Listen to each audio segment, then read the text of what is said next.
Les habitants de l'Est de l'Ukraine savent que les Russes sont sur le point d'intensifier leur offensive ici. Même les chiens dans les rues semblent savoir et peuvent être entendus aboyer chaque fois qu'il y a un gros coup d'artillerie au loin.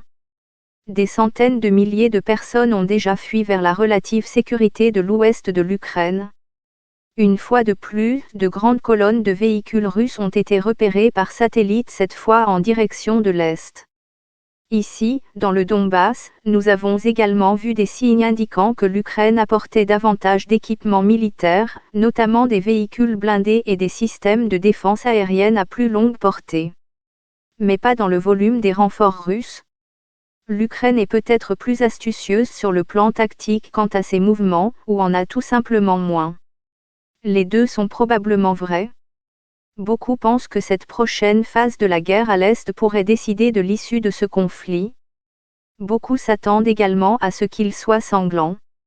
À notre demande, l'armée ukrainienne nous a montré une de ces lignes d'artillerie qui bombarde déjà les positions russes. La seule façon d'y arriver était de voyager dans un véhicule blindé à travers des champs. Une grande partie de la guerre ici se déroulera en terrain découvert. Les troupes ukrainiennes profiteront également de leur position défensive déjà retranchée. Nous avons recherché nerveusement tout signe d'avions russes, mais l'Ukraine a toujours des défenses aériennes. Nous avons vu un véhicule équipé de radars et de roquettes et de canons anti-aériens, qu'on nous a demandé de ne pas filmer. Il y avait plus de défenses aériennes aux positions d'artillerie, y compris des missiles solaires anti-aériens Stinger à courte portée fournis par l'Occident. Ils étaient sortis de leur boîte et prêts à tirer, si les drones ou les avions à réaction russes visaient leur position. De telles armes ont eu un impact significatif dans cette guerre. Bien que la Russie ait un avantage dans les airs, elle n'a toujours pas le contrôle du ciel. Jusqu'à présent, l'artillerie ukrainienne s'est également révélée efficace. Nous n'avons pas vu de longues lignes d'artillerie, mais plutôt une petite unité mobile prête à se déplacer à tout moment. Alors que les Russes ont une armée plus importante, les forces ukrainiennes s'appuient sur des défenses et une mobilité bien préparée. Volodymyr, un soldat ukrainien, m'a dit qu'il devait changer de position régulièrement pour éviter d'être pris pour cible. Si nous restons dans une position pendant plus de 2 jours, nous devenons la cible, a-t-il déclaré. Il a également souligné une autre différence clé, l'artillerie ukrainienne visait des positions militaires, l'artillerie russe tandis que la Russie, a-t-il dit, visait également des villes et des villages. Ils tirent sur nos villes parce qu'ils veulent que les gens paniquent. Ils veulent que notre peuple abandonne, a-t-il déclaré. La Russie aura du mal à faire des progrès significatifs tandis que l'Ukraine continue de disposer de défenses aériennes et d'artillerie efficaces. Les deux parties avaient, jusqu'à présent, des niveaux de force similaires dans la région, environ 30 à 40 000 soldats. Mais les responsables occidentaux affirment que la Russie vise à doubler, voire tripler, sa force dans la région. Bien qu'il ajoute que cela pourrait prendre un temps considérable car la Russie reconstitue ses unités. Certaines estimations suggèrent que la Russie a perdu 20% de ses effectifs depuis le début de cette guerre.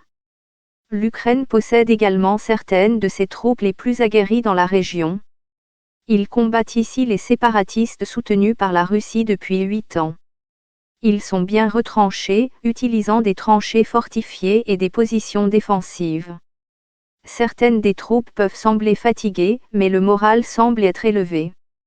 La Russie a toujours un avantage numérique, des dizaines de milliers de soldats supplémentaires sont redéployés après son offensive ratée autour de la capitale, Kiev. La Russie se bat également sur moins de fronts et ses lignes d'approvisionnement ne seront pas aussi longues. L'Ukraine doit également faire face à un autre problème, l'ennemi intérieur. Dans la ville de Kramatorsk, nous avons fait une patrouille de police à la recherche de saboteurs russes. Il y a plus de sentiments pro-russes ici que dans d'autres parties de l'Ukraine. La police arrête et fouille les passants, à la recherche de preuves qu'ils pourraient être des saboteurs russes. Ils fouillent les téléphones portables. Ils craignent que les gens transmettent des informations et des photographies des positions défensives ukrainiennes. Le chef de la police locale, le colonel Alexander Malich, m'a dit que les gens sont arrêtés et remis au service de renseignement presque tous les jours.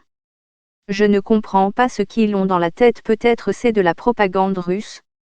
Je pense qu'après la guerre, le peuple ukrainien devra trouver quoi faire avec les gens qui ont aidé le pays de la force d'occupation. Le colonel Malish a déclaré que cela faisait partie de la guerre hybride de la Russie. Plusieurs villes de l'est de l'Ukraine ont été la cible de frappes aériennes, d'artillerie et de missiles russes.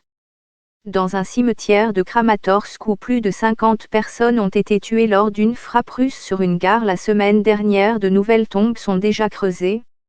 Nous avons regardé à distance le service funéraire d'une récente victime ukrainienne. Alexander Tislenko avait 34 ans lorsqu'il a été tué sur la ligne de front, combattant pour les forces spéciales ukrainiennes. Tout ce que sa mère, Tatiana, sait, c'est que sa position était ciblée par des roquettes russes avant qu'on lui dise qu'il avait été tué au combat. Tatiana tenait une photographie d'Alexandre au-dessus de son cercueil, drapé d'un drapeau ukrainien. Elle ne pouvait pas s'arrêter de pleurer. Alexandre était son seul enfant. Plus tard, Tatiana m'a dit, notre fils a consacré sa vie à sa patrie, l'Ukraine. Je suis si fière de lui, mais c'est une si grande perte. C'est une perte que je ne peux pas oublier de mon vivant. Je maudis le président russe Vladimir Poutine.